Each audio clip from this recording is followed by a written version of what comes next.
और charger planning में तो ऐसा होता है कि एक तो आपका प्लान ए बी सी आपको 3 तो रखने पड़ेंगे, ये नहीं तो ये नहीं तो और क्या। तो ऐसा डिस्टेंस मेरा ये ट्रिप का था 7,225। पूरे ट्रिप का एक्सपेंस मेरा था ऑलमोस्ट 50 to 60,000 रुपीज़। ऐसा है कि उसमें ईवी के लिए एलिवेशन प्रोफाइल बहुत ज़रूरी है। तो पॉइंट ए टू बी में आप एलिवेशन कैसा रहेगा, मतलब आप चढ़ाई करोगे या आपका एलिवेशन डाउन होगा। एज अ ईवी ओनर, मतलब इलेक्ट्रिक गाड़ी लेके जा रहे हो तो आपके लिए इट्स लाइक हेल। वो कुछ भी नहीं, आपको चार्जिंग नहीं मिलेगी ना, पब्लिक ओके। चार्जर तो छोड़ ही दो, शायद वो आपको 3.3 16 एम्पियर का भी प्लग ना मिले। रोड्स खराब है, एक पॉइंट पे मतलब एक ही गाड़ी जाती है, वुडन ब्रिजेस है, लॉट ऑफ कॉम्प्लेक्सिटी। थोड़ा एक्सपीरियंस ड्राइवर ही आपको वहाँ पे चाहिए, या तो पेशेंस चाहिए, आप गड़बड़ नहीं कर सकते वहाँ पे। जैसे लेह में प्रॉब्लम था कि इंडियन ऑयल की आपका लिमिटेशन है, वो चार्जर तो एक्टिव रहता है, बट अगर पेट्रोल पंप वालों ने वो क्लोजिंग टाइम 5 बजे डाल दिया, इलेक्ट्रिसिटी नहीं है, तो यू कैन ऑलवेज अप्रोच। हर जगह आपको 10-15 किलोमीटर पे आर्मी कैंप रहेगा। तो धीरे धीरे कॉन्फिडेंस करो, इट्स नॉट कि आप गाड़ी ली और सीधा लद्दाख चले गए। उन्होंने रिसेंटली ईवी लेके लेह लद्दाख का लॉन्ग ट्रिप किया, तो उनका वो ओवरऑल जर्नी कैसे हुआ ये हमने आज की वीडियो में डिस्कस किया है। अलग अलग टॉपिक्स हमने कवर किए हैं, वो सारे टॉपिक्स आपको यहाँ पे नीचे टाइम स्टैम्प में भी देखने को मिल जाएंगे। अगर लेह लद्दाख ट्रिप के बारे में आपके कुछ क्वेश्चंस है तो आप डेफिनेटली नीचे कमेंट बॉक्स में भी डाल सकते हो। दोस्तों, इस चैनल पे हम EV related trusted information share करते हैं। अगर आप भी ईवी में इंटरेस्टेड हो तो इस चैनल को जरूर सब्सक्राइब कीजिए। शुरू करते हैं आज का video. Hello everyone, I am Ankit Shinde. मैं पुणे में रहता हूँ, यहाँ पे हिंजेवाड़ी में। So I work in corporates, IT sector में मेरा जॉब है। और इस गाड़ी को मुझे अभी हो गया ऑलमोस्ट एग्जैक्टली 13 महीने मैंने कंप्लीट कर दी इस पे। और गाड़ी चली है 33,000, ओडो इज 33,000 किलोमीटर्स। सबसे पहले मुझे ये बताइए, आपने कैसे सोचा कि इतना लॉन्ग जर्नी आप ईवी पे कर पाओगे? इतना कॉन्फिडेंस तो मेरे ईवी से मुझे आ गया था, बिकॉज उसके पहले मैंने 2 बड़े ट्रिप किए। एक मैं मुन्नार गया था लास्ट दिसंबर में, और उसके पहले मैं सितंबर अक्टूबर में राजस्थान किया था। तो वो भी ऐसे 3,000-4,000 किलोमीटर के टूर थे। राजस्थान में भी मैं एक्सट्रीम प्लेसेस पे गया, इंडो पाक बॉर्डर में, लोंगेवाला वॉर मेमोरियल। तो एक कॉन्फिडेंस तो ईवी से आ गया था। और मेजोरिटी क्रेडिट गोज टू, जैसे अनुराग इनका यूट्यूब चैनल है, जैसे बहुत सारे अभी चैनल्स है जो एक अवेयरनेस क्रिएट कर रहे हैं। उनका मोटिवेशन ये नहीं है कि पैसा कमाना है, but they are creating awareness and lot of good things about EV experience और ये सब। बट लेह लद्दाख का मुझे भी नहीं पता था, इवन नॉट 15 दिन ट्रिप से निकलने के 15 दिन पहले भी मुझे नहीं पता था कि मैं लेह लद्दाख कर पाऊंगा।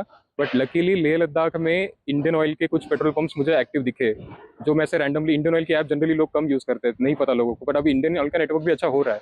तो इट्स गुड थिंग कि अपना इंफ्रास्ट्रक्चर अच्छा हो रहा है। तो वो एक मेरे लिए एक स्ट्रॉन्ग पॉइंट था कि चलो, कारगिल में एक मुझे चार्जर दिखा इंडियन ऑयल का, और लेह में दिखा।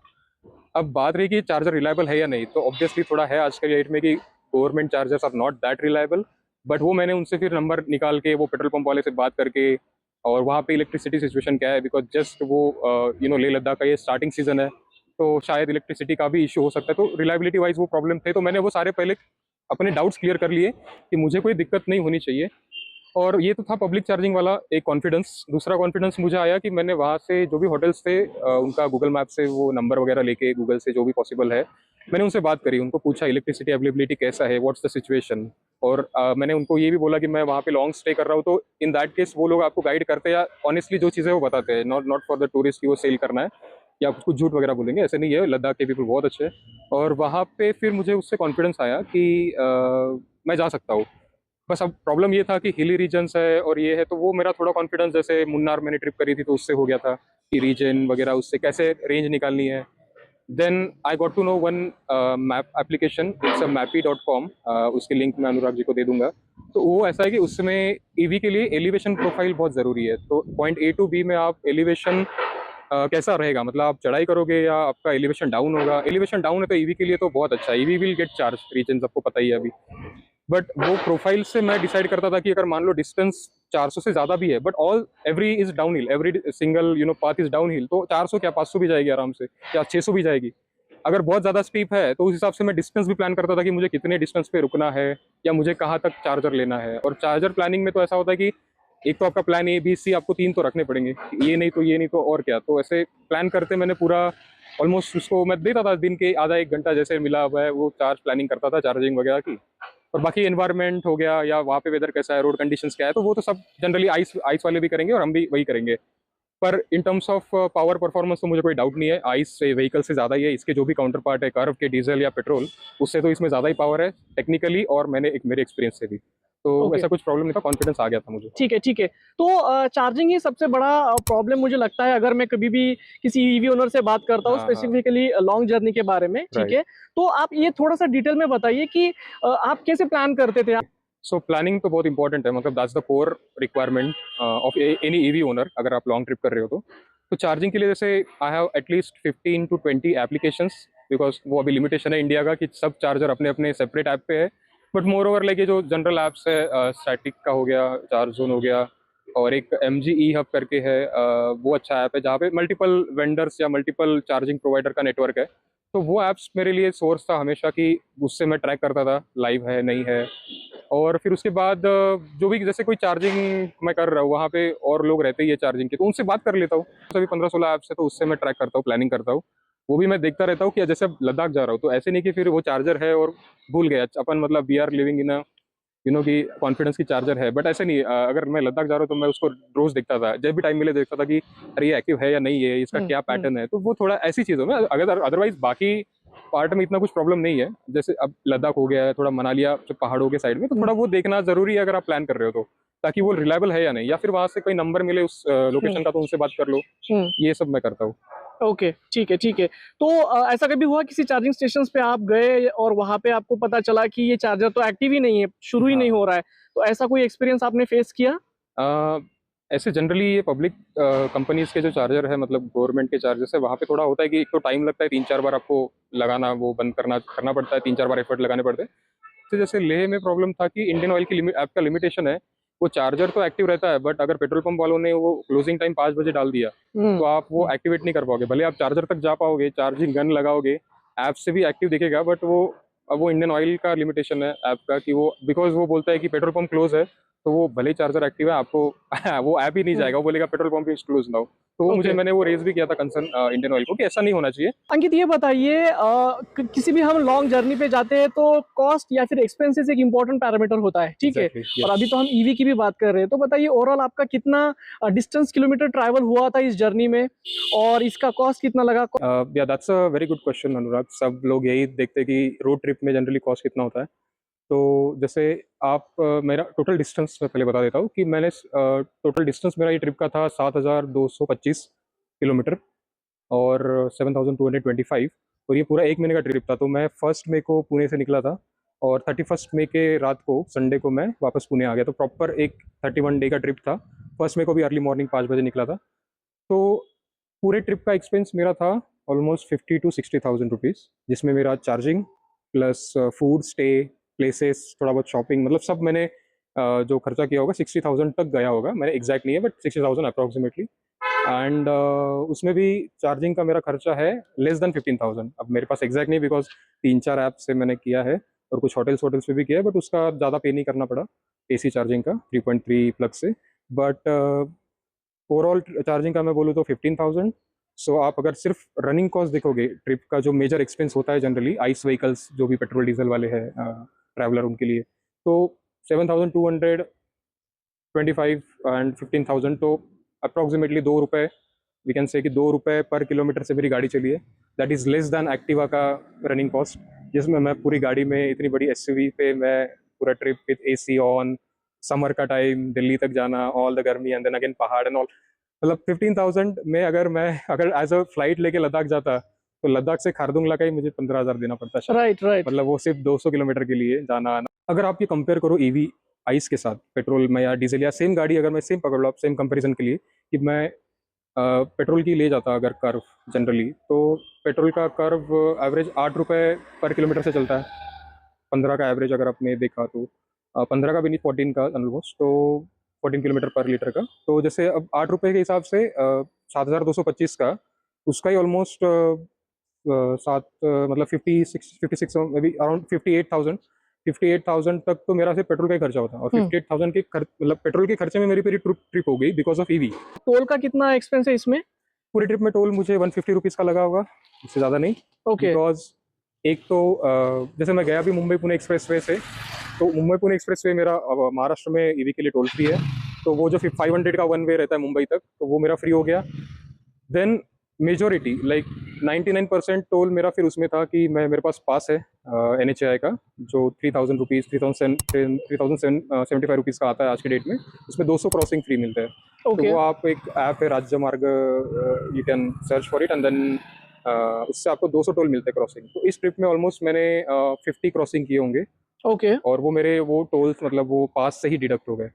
तो वो भी मुझे खर्चा नहीं आया। बट आप अगर कॉस्ट उसका भी लेना है तो 15 रुपये पड़ता है वो, तो 750 रुपीज़ मान लो उसका कॉस्ट है।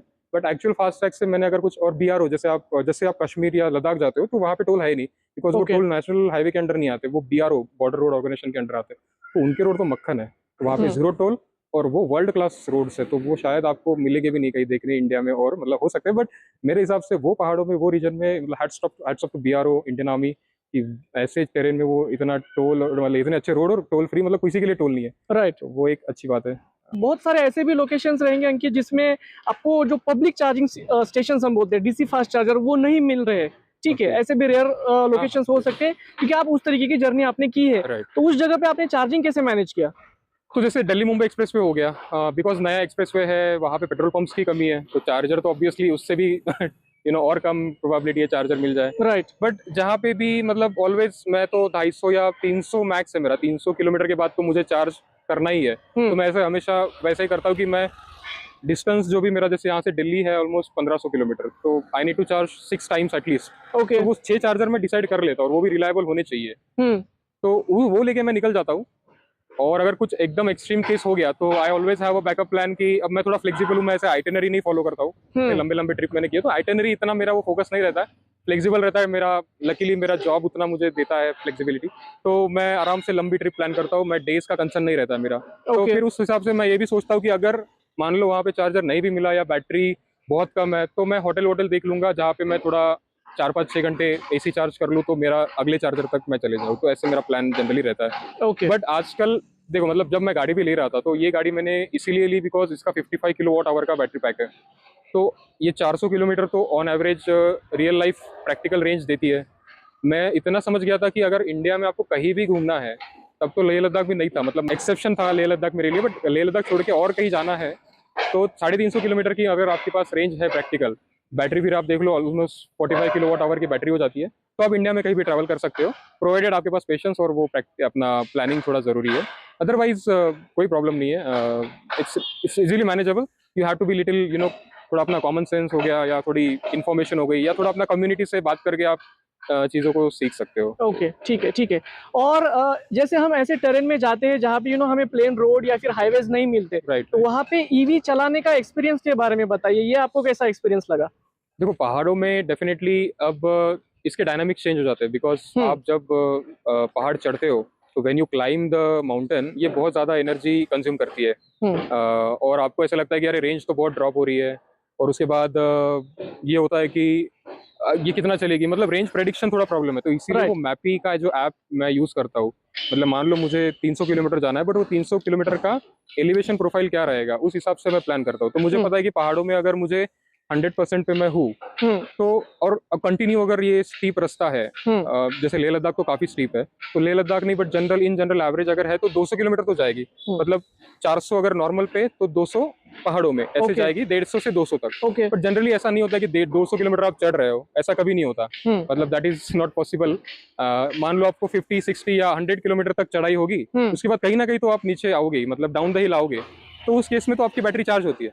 तो जैसे खारदुंगला एक प्लेस है, that is world's 3rd largest motorable, 18,000 पे है, फीट पे रोड है वो। तो लेह से खारदुंगला पूरा ऑलमोस्ट 80 किलोमीटर है, तो वो पूरा चढ़ाई है। खारदुंगला पहुंचते पहुंचते आपकी बैटरी 50% पे आ जाएगी, मेरी बैटरी। पर खारदुंगला से जब मैं नीचे उतरूंगा तो और 15-20% चार्ज भी हो जाएगी, तो ऑलमोस्ट एक 10% का आई थिंक मुझे एलिवेशन का, वो डाउन द हिल था तो उसका गेन मिल गया। तो मतलब मैंने एक्चुअली टोटल डिस्टेंस हो गया वो 160, बट मेरी इफेक्टिवली बैटरी कंज्यूम हुई 40%, बिकॉज 50% मैंने ड्रॉप की तो 10% गेन भी की। तो मैंने डिस्टेंस उतना ही किया 160, बट 40% मतलब जो मुझे प्रैक्टिकली रोड पे मिल रही थी, वही मुझे वहां पे भी मिल गई।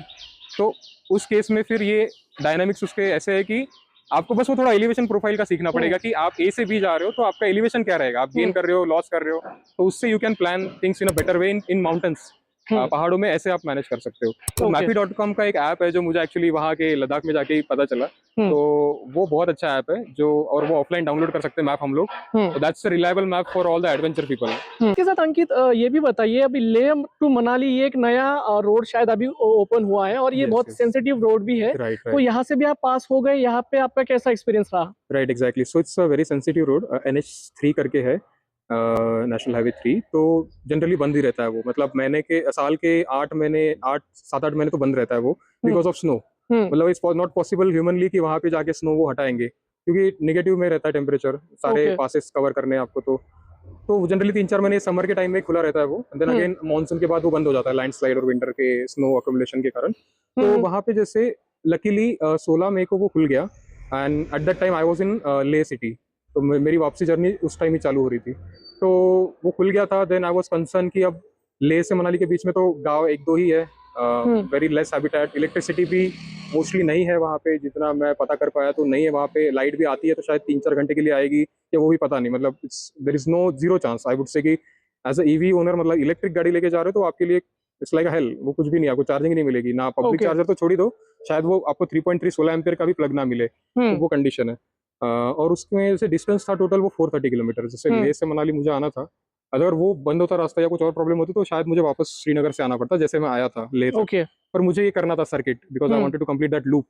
तो लेह से मनाली आते टाइम वो 430 किलोमीटर था, तो मैंने ये देखा कि लेह तो सबसे ऊपर है, मनाली नीचे है ओवरऑल इन जनरल, तो हाइट वाइज तो डेफिनेटली मेरा most of the journey down the हिल रहेगा, ओके। तो वो रीजन का मैं उससे बेनिफिट ले सकता हूँ।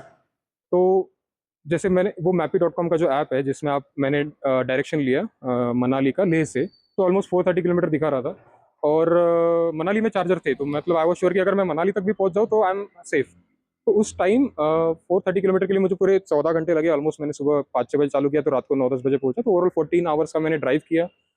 वॉज वेरी एक्सटेंसिव, बहुत टायर्डनेस फटीग था, बिकॉज रोड्स खराब है, एक पॉइंट पे मतलब एक ही गाड़ी जाती है, वुडन ब्रिजेस है, लॉट ऑफ कॉम्प्लेक्सिटी, थोड़ा एक्सपीरियंस ड्राइवर ही आपको वहाँ पे चाहिए, या तो पेशेंस चाहिए, आप गड़बड़ नहीं कर सकते वहाँ पे। ओके।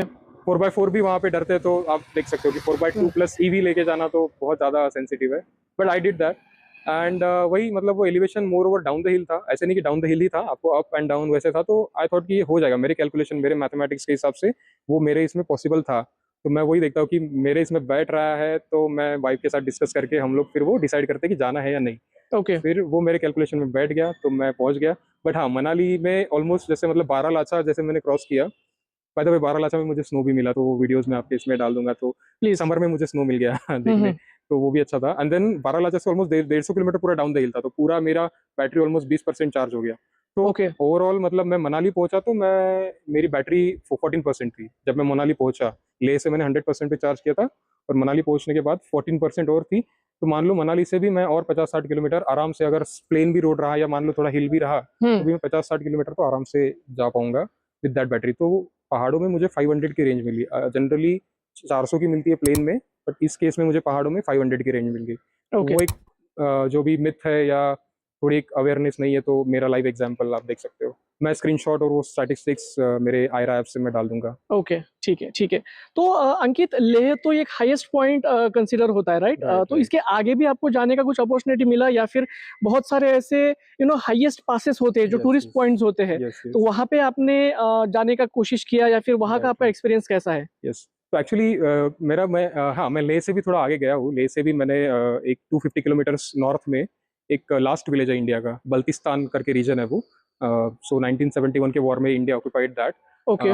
तो वहाँ पे मतलब it's a last village, so 250 kilometres आता है, एक पूरा दिन लगता है लेह से जाने के लिए, because you have to cross the Khardungla desert area, बहुत सारे ऑफ रोड है, तो it's a very complex road. 250 घंटे के लिए 12 घंटे लगेंगे, तो वो भी मैंने किया। सो सेम मैं रिसर्च करता हूँ, मैं वहाँ के लोकल लोगों से बात करता हूँ, एक थोड़ा आपका वे ऑफ टॉकिंग अच्छा रहा तो वो लोग भी आपको सही सही राइट इन्फॉर्मेशन, और लेके लोग स्पेशली बहुत अच्छे हैं, तो दे हेल्प यू। आप जो भी आपका कंसर्न है, जैसे मेरा चार्जिंग का ही मेजर रहता था कि मैं पूछता था कि सर आपके यहाँ पे इलेक्ट्रिसिटी है, पहले तो रूम है, देन उसके बाद आपके पास 16 एम्पियर का प्लग है, आप चार्जिंग शेयरिंग मतलब वो प्लग मेरे साथ शेयर करोगे, मतलब बेसिकली मुझे पावर दोगे वहाँ से। तो अगर वो एग्री करता है तो मैं उनसे पूछता हूँ कि वो इलेक्ट्रिसिटी भी क्या उसका कोई पैटर्न है, या वो जाती रहती है, ओके। या अवेलेबल है या नहीं, या कोई और कॉम्प्लिकेशन है। तो तुरतुक में लकीली उस टाइम हाइड्रो इलेक्ट्रिसिटी का प्लांट वहाँ पे था एक्टिव, तो ओके। 24 वहाँ पे चल रही थी इलेक्ट्रिसिटी। तो मेरे लिए वो प्लस पॉइंट था, क्योंकि तुरतुक में अगर मेरी गाड़ी चार्ज होगी तो मैं शायद वापस भी आ जाऊंगा, क्योंकि जाना नहीं है वापस भी आना है। तो जा तो मैं सकता था 250 किलोमीटर, बट अगर चार्ज नहीं हुई तो खत्म, फिर वहीं से टो करके लेके आओ। तो वह वो वैसे प्लान किया कि वहाँ पे चार्ज होती है क्या, तो वहाँ पे हो गया। एक्चुअली बीच में थोड़ा जाती आती थी लाइट, वोल्टेज का इशू रहता है, फ्लक्चुएशन बहुत रहता है वोल्टेज में, because it's a remote place, मतलब बहुत एक्सट्रीमली रिमोट प्लेस है कि वुडन ब्रिज है वहाँ पे, गाड़ी भी आप वुडन ब्रिज से लेके जाते हो। Okay. It's very shaky and you get scared, like specially coming from all this region. Ladakh में ट्रैवल करना first time is a new experience all together. Okay तो वही फिर मतलब वो सब प्लानिंग के कारण ही मैं कर पाया। तो लेह से भी मैं आगे, लेह से भी अराउंड मैंने 3-4 जगह गया, जैसे चुमाथांग करके एक प्लेस है, यायासो करके है। तो ऐसे लद्दाख मतलब घूमना है आपको तसल्ली से तो 1 महीना पूरा लगेगा, इतना बड़ा लद्दाख है, और हर Okay. प्लेस आपको जाना अच्छा लगता है। तो जो पासेस की मैं बोलूँ तो मैंने 3-4 पासेस कवर किए इस ट्रिप में। जैसे एक तो खारदुंगला है जो वर्ल्ड्स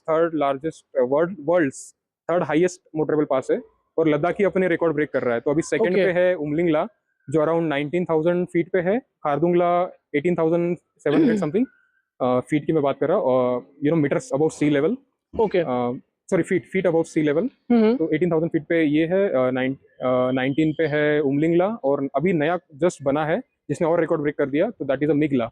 तो Migla is a very new, वहाँ पे एक्चुअली मतलब 2 व्हीलर्स भी अलाउ नहीं कर रहे, 4x4 भी अलाउ नहीं कर रहे, तो okay definitely 4x2 and then EV. And वहाँ पे बेसिकली हानले और सोमोरिरी वो रीजन में इलेक्ट्रिसिटी ही नहीं है। वहाँ के जो होटल्स है, कैंप्स है, तो उनसे मैं बात करता था, तो वो they are already running on generator. तो वहाँ पे तो चांस ही नहीं था कि मैं गाड़ी ले जाऊँ। तो मुझे करना था, मेरा वो ड्रीम था, और I think like next trip में मैं कर लूंगा, मैं वैसे प्लान करके जाऊंगा। तो ओके वो था कि फिर इस ट्रिप में वो पॉसिबल नहीं था बिकॉज ऑफ डेज कंस्ट्रेंट।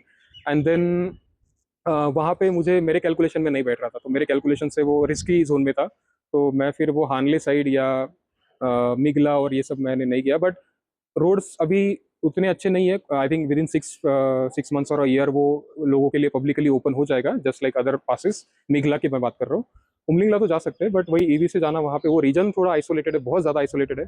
वहाँ पे इलेक्ट्रिसिटी ही नहीं है, तो फिर चार्जिंग का तो बात ही नहीं, मतलब पब्लिक चार्जर तो बहुत दूर, नॉर्मल 3.3 वाला भी चार्जर नहीं है। तो Okay. वो थोड़ा प्लानिंग में नहीं बैठ रहा था, तो मैंने वो नहीं किया। बट अदरवाइज खारदुंगला हुआ मेरा।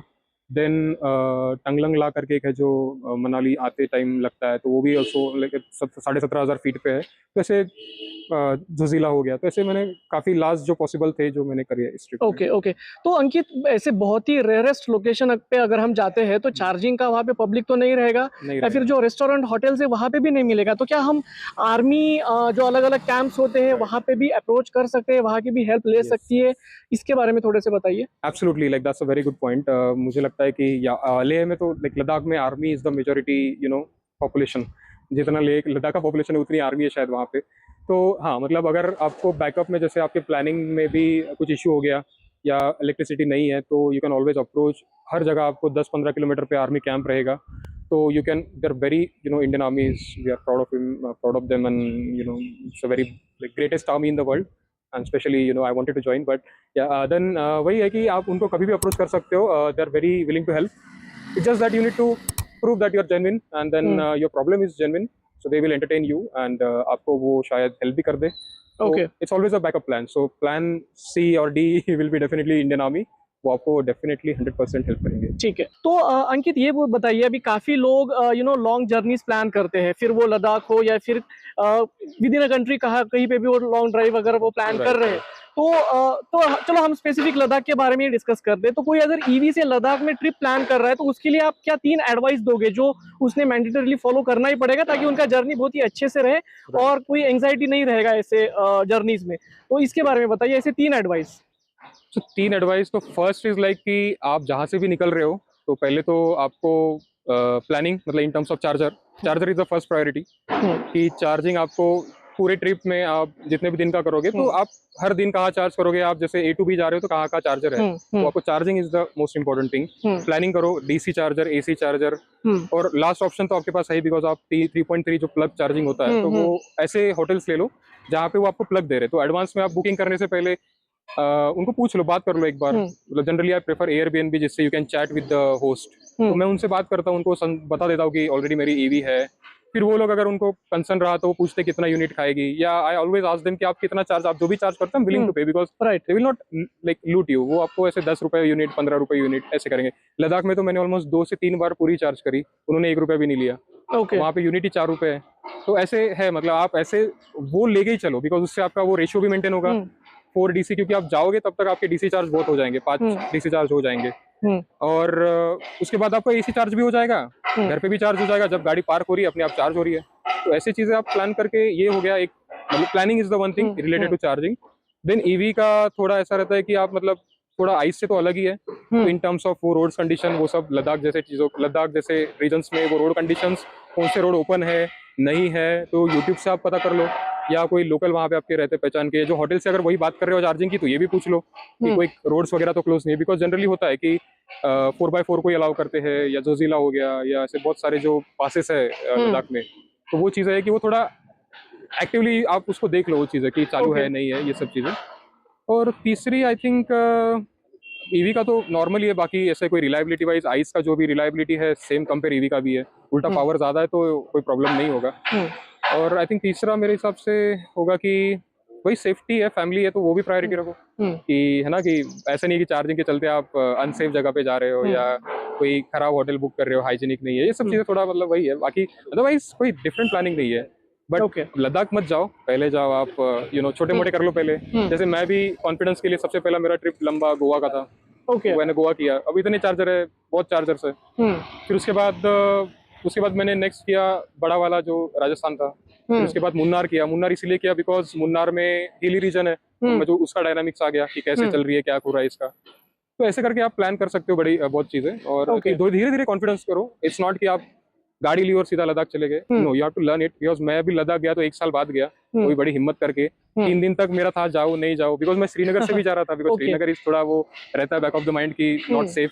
बट श्रीनगर में भी बहुत अच्छा है, कोई प्रॉब्लम नहीं है, अनलेस समथिंग हैपेंस। बट आप बिल्कुल प्लान कर सकते हो, कोई प्रॉब्लम नहीं है। Okay, great, thank you so much Ankit, आपने काफ़ी अच्छा आपका एक्सपीरियंस शेयर किया। आई एम श्योर जो लोग लद्दाख का ट्रिप प्लान कर रहे हैं ईवी के साथ, उनके लिए ये सारे टिप्स और आपका एक्सपीरियंस काफ़ी हेल्पफुल रहेगा। Thank you so much. Thank you.